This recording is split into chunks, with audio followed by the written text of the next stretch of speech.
يا بني آدم قد أنزلنا عليكم لباسا يواري سوآتكم وريشا ولباس التقوى ذلك خير ذلك من آيات الله لعلهم يذكرون. Bienvenue dans ce nouveau chapitre, le chapitre des vêtements. En islam, le musulman doit respecter certaines conditions pour ne pas faire partie d'une certaine catégorie de personnes. Car Allah subhanahu wa ta'ala, dans le Coran et aussi le prophète sallallahu alayhi wa sallam, nous a expliqué qu'il y a certains types de vêtements à ne pas porter. Et c'est ce que vous allez découvrir dans ce chapitre.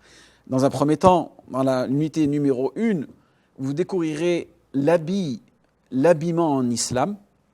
Et ensuite, dans l'unité numéro 2, les vêtements qui sont interdits dans notre religion. Et il y a plus de 6 catégories. Donc, ceux qui laissent paraître leur nudité, ceux qui induisent une ressemblance entre les deux sexes, ceux qui font ressembler aux non-musulmans, ceux qui sont indissociables de l'orgueil et de la superbe, et ceux qui contiennent de la soie ou de l'or. Et la dernière catégorie d'habillements qui sont interdits dans notre religion, ceux qui impliquent de la dilapidation et du gaspillage. Donc pour découvrir tout cela, je vous invite fraîchement et rapidement à vous inscrire dans